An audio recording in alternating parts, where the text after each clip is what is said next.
Joining us to discuss is Gunnery Sergeant Jessie Jane Duff, a retired U.S. Marine and senior fellow at the London Centre for Policy Research. Jessie, good to have you back on the show with us. Jessie, there are an estimated 5,000 U.S. military personnel in Iraq. They're training, advising and assisting Iraqi security forces in their fight against ISIS. And now the Iraqi president, as we heard there, is objecting to U.S. troops, also serving the purpose of keeping an eye on Iran. Now, just last month, he implored Secretary Pompeo to keep U.S. troops in the country. And now he's saying that they don't have his permission to monitor Iran. Is that reasonable? What do you make of that? Of course it's not reasonable, because Iran has embedded itself into the Iraqi government. We know that Iraq is dealing with Iran. We know that there's Iranian influence in militias and within their military and within every aspect of their life, because they're Shia. They are basically trying to have their cake and eat it too. They're trying to utilize the Iranian support as their Shia presence to go against the Sunni influences. And then on the same token, they want to have the Americans there to fight their battles against ISIS. So no, it's not reasonable. Of course he's upset. And let me clarify for the president. I do believe that he wasn't saying we want to watch Iran. I think he wants to say we are trying to deter Iran. Wasn't it just last week Iran was flamboyantly suggesting that they're going to create these long-range missiles and they're going to ensure that they have a capacity that is not appropriate with the nuclear agreement that they were supposed to be in compliance with? I mean, come on. I think Iraq is just basically trying to get upset over something that they want our presence, but only under the conditions in which they allow. Right. OK, but Jessie, does having troops in Iraq sufficiently compensate for withdrawing U.S. troops from Syria? I mean, can they serve the same purpose in deterring Iran and in protecting Israel, as the president puts it?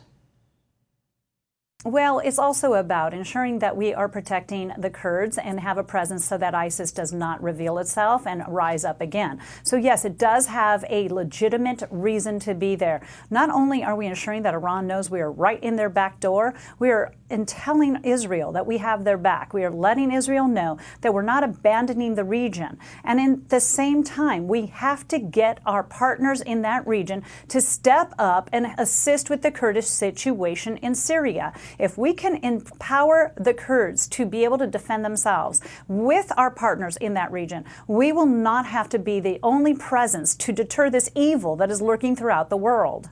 Well, where do things stand with that Mideast NATO-like coalition? And how integral is it that the U.S. maintains a presence in Iraq for that coalition to take effect and to have the confidence in fully assembling?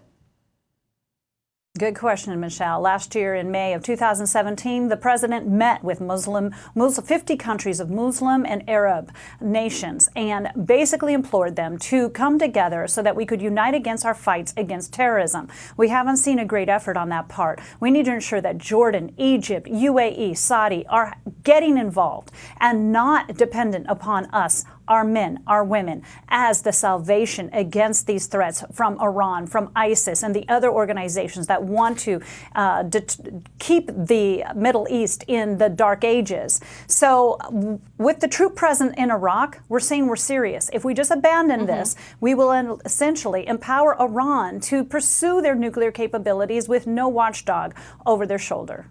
Jessie, strategically, though, I mean, does it make sense for the president to declare that that is part of the intention of having U.S. troops in Iraq? Like, why not think it, but not say it? Why was it necessary to say that this is the other side of the reason we're having U.S. troops in Iraq?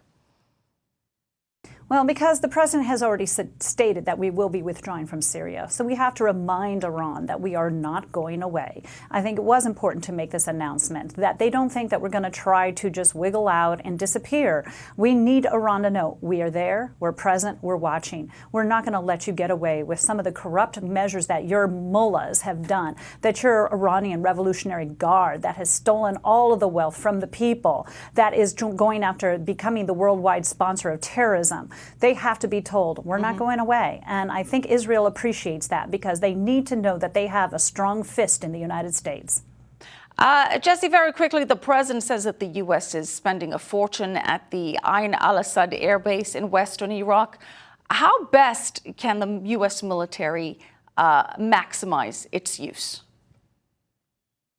Well, everything in our military does cost something because freedom isn't free. So the best utilization is to ensure that we have troop presence, ensure that ISIS knows we are capable and ready to strike, that Iran knows that we are there, that we are not going to be scared off, and that we know that our allies are coming to assist. We can utilize our allies and bring them to the table also.